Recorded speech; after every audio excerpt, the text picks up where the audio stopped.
चक लग हथियारबंद फुर्जी कोशिश दौरान मज़ामत ते गुरहारी औरत के गोलियों हणी मारे छड़ियो जॾहिं त हिकु नौजवान पिण ज़ख़्मी थी पियो। ॻोठ अब्दुल मजीद करसी जतोई लग वेठल घर पंहिंजा वासी ॻोठाणा औरत जी डिलीवरी जे हवाले सां मोटरसाइकिल ते जहान खान इस्पताल वञी रहिया हुआ त भड़कण भरिसां नामालूम हथियारबंदनि खेनि रोके फुर करण जी कोशिश कई।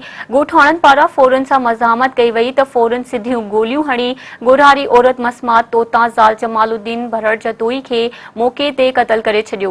जॾहिं त गोलियूं लॻण सबबि नौजवान सादिक जतोई सख़्त ज़ख़्मी थी पियो, जॾहिं त हथियारबंद औरत खे क़तल करण बाद मौके तां फरार थी विया। इतला ते चक पुलिस ऐं मक़तूला औरत जा वारिस वाक़े वारे हंधि पहुता, जिन लाश ऐं ज़ख़्मी खे लखी गुलाम शाह इस्पताल मुंतक़िल कयो।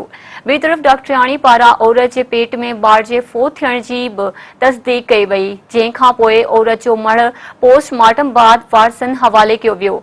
होॾां डीएसपी लखी गुलाम शाह जी अॻवाणी में पुलिस दल ॻोठ ऐं गणगाई महर ते चढ़ाई करे शक जी बुनियाद ते कुझु गिरफ़्तारियूं बि कयूं आहिनि ऐं ॻोठनि मां हिकु ट्रैक्टर ऐं 20 ढोर काहे ढक हवाले कया विया आहिनि। पुलिस ज़रियनि खां मिलियल ॼाण मुताबिक़ पुलिस दल ॻोठ में ताहिर महर ऐं गणगाई महर में परियल महर जी गिरफ़्तारी लाइ चढ़ायूं कयूं आहिनि।